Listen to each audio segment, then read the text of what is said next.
Well, hey y'all, today we are going to make the most controversial recipe on the internet. And I have figured out, I have broke the code on why it's controversial, and now I love it. Chicken and dressing. Southern cornbread dressing. I made a big pan, 10-inch pan of cornbread last night, just left it sitting out. And I'm just going to crumble this up. And then this is a good way, during the year, if you're making cornbread and you have some left over, just pop it in a Ziploc and stick it in the freezer. And then in July, whenever you've got a hankering for a pan of cornbread, a pan of dressing, you can just get it out and make it. And this is a gluten-free recipe, but there's not a thing about this that you lucky people that can eat anything you want to. You can use this exact same recipe and just use the ingredients that you want to use. Now I'm going to put chicken in this, and last night I took 2 chicken breasts and put them in a Dutch oven, and I put a big slice of onion in there. I didn't chop it up, I just cut it off and chunked it in there. Excuse me. And then I added a stalk of celery, and I covered the chicken with water, and then I just put it on and let it simmer till it was done. Now I've got about 3.5 pieces of gluten-free bread here, and you can use light bread if you want to. I just had this in the refrigerator and it was needed to use it up, so I thought I'm going to do this instead of opening a new one. You can use leftover biscuits, you can use hamburger buns, hot dog buns, whatever you got in there, leftover crescent rolls. You need some bread, y'all. But the combination of the cornbread and regular bread just kind of gives it a really good texture, I think. I've got my oven heated to 350. Now I'm going to use this as, I'm going to get 2 meals out of this. Well, 2 fresh cookings out of it. I'm going to put part of it in this dish I'm going to show you here in just a second. And then the rest of it I'm going to put in a Ziploc bag and I'm going to freeze it. And then you can just pull that out at Christmas time and put that in a dish. If you're not feeding a whole bunch of people, you don't need enough to feed 50, 1,100 people, and then you just got leftovers. You get tired of it, you throw it away. Wasteful. And as high as groceries are, we don't need to be wasting nothing, in my humble opinion. Now you can cook this in a big casserole dish. You can cook it in a smaller casserole dish, which is what I'm going to do. Or you could put it in individual muffin tins. Just add, put one of those little cupcake liners. You can make it, get it at Thanksgiving or Christmas or whatever, or just whatever kind of cupcake liner you have or want, and grease it. And you do want to make sure and grease any kind of pan that you cook this in, because it's going to stick slicker than anything, and you do not want that. You can take this exact, there's a big one, this exact recipe, do it like this, put in the crock pot, easy peasy. Okay, let's get rid of this. I have taken up all the room.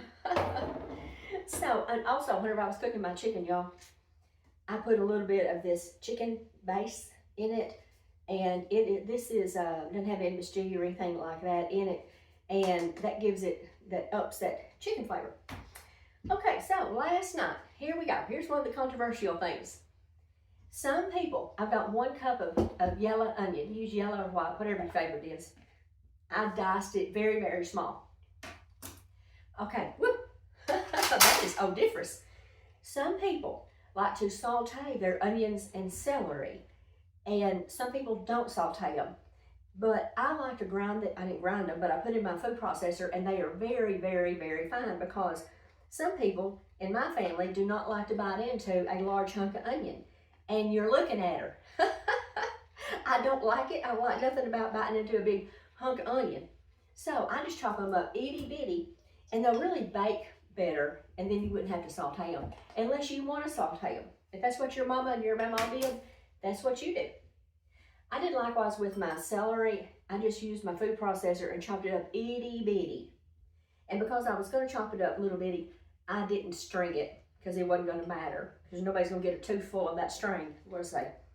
Nope. Okay. You add 2 cups of chicken. I have 2 chicken breasts here, and I'm just going to add all of that in here. And one of these days, I'll tell you about this bowl. This was my mama's bowl, and I cannot tell you how many bowls of fried potatoes we got out of that, or gravy, because that was the one that she used when she was making gravy. Alrighty, give this all just kind of a little mix around.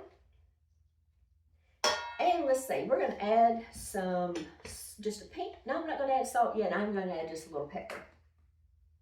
And you can measure this if you want to. I do not want to today.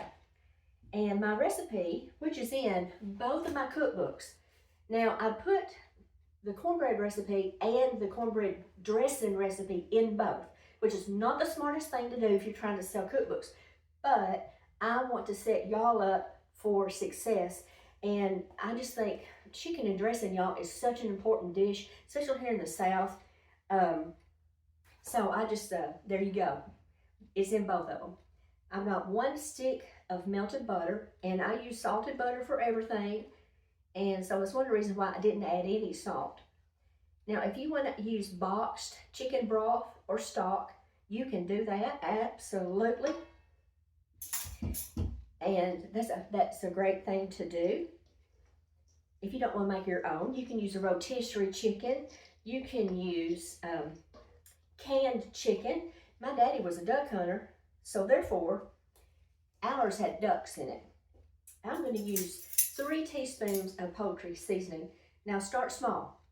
A lot of people don't even use any kind of poultry seasoning in their cornbread dressing. I think today I'll just start with 2, because I'm not quite sure what my taste buds are wanting to do today. But I do not use rub sage. No one in my family likes it, and so therefore I'm not going to use it. Now, that stuff got up and walked. Now, in my recipe, I say to use 4 to 5 cups of chicken broth. And come on for there. So I'm just going to use, this looks like about 2 cups or so. And I'm just going to pour the whole thing in there. You want your dressing to go into the oven pretty loosey-goosey, because it's going to dry out on you. Because all of this bread and cornbread and all that stuff is going to absorb everything. Another thing that a lot of people do is that they'll make their cornbread and chop it up and cut it up and whatnot. Why can't I get it open? And let it sit out overnight. You can do that. You can make it fresh and use it while it's hot. You don't have to do that. You can do whatever you want to do. I'm going to add about, not all of that. We'll see how we're doing. Okay, so here is my theory on why everybody gets their pantaloons in in a bind, or they clutch their pearls when you're making dressing, because it's our traditions. Some people's tradition is to have stuffing. Some people's tradition is to have cornbread dressing, and it's whatever your tradition is. And we always think that tradition of our family is the best out there. And that is true for every single person. Your traditions are so important. And so now, that came to me a while ago when I was putting on my mascara of all things. And now I'm kind of digging the fact that everybody kind of gets uptight about all kinds of different things. So I'm digging it now. Okay, so I'm going to get a taste of this. Let me make sure I put everything I say to put in here. I did. Okay. Before I add my eggs, I'm going to get a taste of this and see about my seasoning level.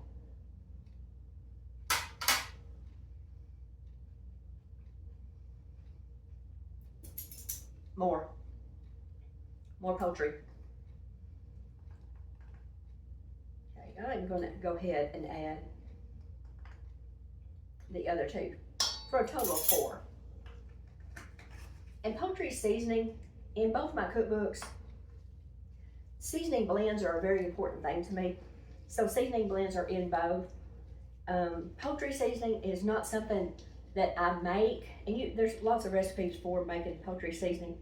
I don't make it necessarily at all, because I don't keep sage in my house. I would have to put that on the list at the store.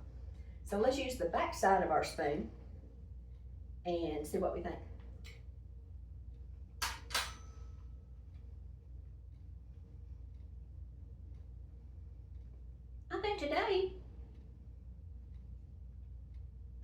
need a little more. You never know, y'all. You have to taste your food. You just have to taste your food. Now let me think about that last flavor. It was okay on pepper. I do think it needs a good pinch of salt. And so we're just gonna put a pretty good pinch of salt. And we're gonna get this all mixed up. And then I'm gonna show you what I like to grease my pans with. Okay. Now this is not a sponsored video. I use, the only store-bought bread I use is Canyon Bakehouse. It's not sponsored by anybody, y'all. And my favorite cooking spray, because you know we need to get away from seed oils and all of that kind of stuff. So my favorite thing to cook, to spray with, is duck fat. Now this does not taste like duck at all. And the ingredients are duck fat. And so I'm just gonna spray that around in there.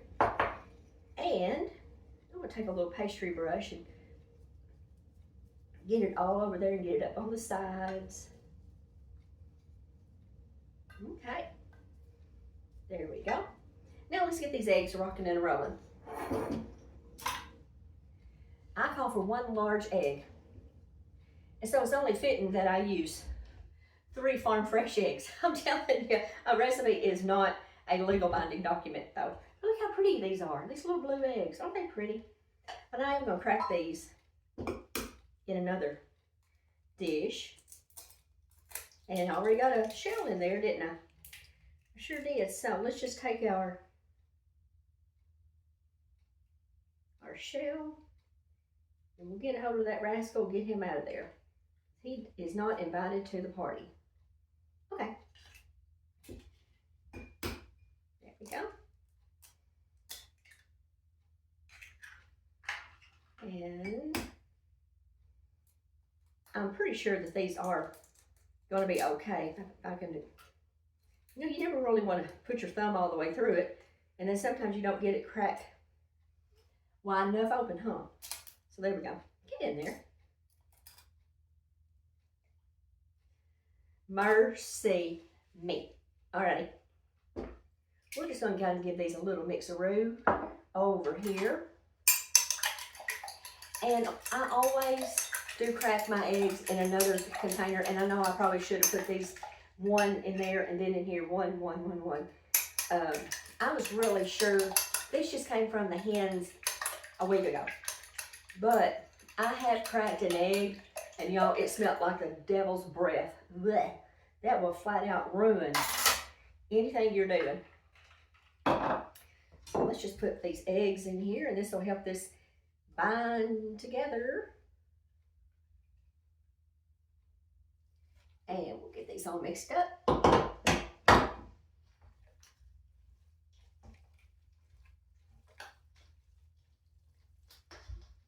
Look how good this looks.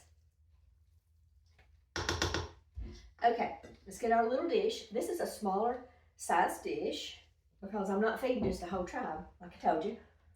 And we're just going to put this in here. Now, my oven is set on 350. Yours will take a different amount of time because I don't know the temperature of your ingredients. I don't know the temperature of your stock. Mine came out of the refrigerator, so it's pretty good and cold. But this will be done whenever it is dull in the middle. Whenever it's cooking, it'll start getting dull from the edges. But whenever this middle spot right here is completely dull, it is done. Take it out because you do not want to dry it. Don't want to get that dried out. Okay, so the rest of this, I'm going to put it in a Ziploc bag and date it and put that in the freezer. But right now, you'll notice I didn't put boiled eggs in here. A lot of people do like to put boiled eggs. If you like boiled eggs in yours, do that. If you like oysters, a lot of people like, especially in South Louisiana, like to put oysters in their dressing, do that. Crawdads, I've even seen people put sausage in it. So, and Mother always put duck, because Daddy was duck hunter. But anyway, there we go, the most controversial dish on the internet is about to go in the oven, and I'll see you when it comes out, and I'll get my mess cleaned up. So see you back in a little bit. Now this was in the oven for about 45 minutes, and it's been out about 15 minutes, so my non-asbestos fingers can pick it up. I didn't cover it. If you want to cover it because your mama and your grandma did, you can, but you'll just need to uncover it at the end to let the top get brown, because those little crunchy crunches are so good. So I think it's cool enough to get us a bite now. And that is what we're going to do. And like I said, this recipe is in both of my cookbooks because I feel like it's an important recipe to have. And of course, a recipe is not a legal binding document, y'all. But here I have my Christmas dressing. And I think I'm going to probably do that in muffin cups. And you can serve a side of some cranberry relish, cranberry sauce if you'd like, with those little muffin cups. And they would be just too cute. And then also, you can do that if you're going to a potluck to kind of control the portion size, because some people's eyes are bigger than their bellies. Let's see what we think.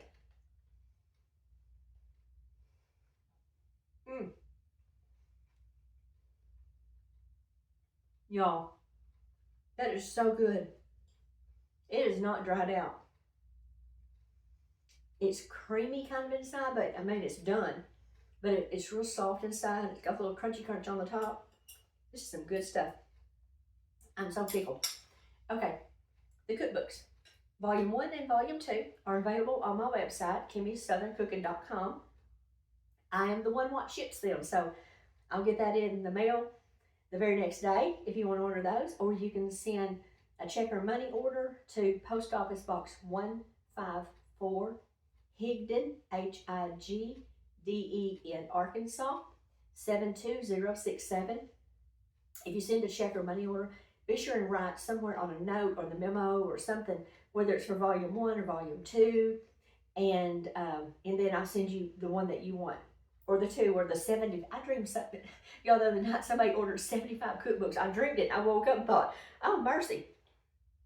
Anyway, also, if you want the ebook, if you're in another country that I can't ship outside of the United States, if you're in another country, you can order the ebook on Kindle.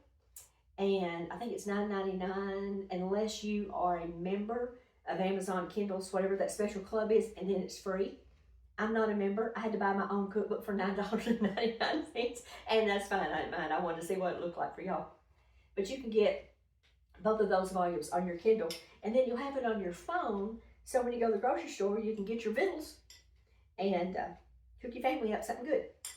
I'll see you next time. I hope y'all have a happy Thanksgiving, and you can scroll back and see a couple of the dishes that I have done that are smaller portions for smaller families and smaller get-togethers. Not everybody needs to feed 50, 1,100 people. I'll see you next time. Y'all go do something fun. Bye, y'all.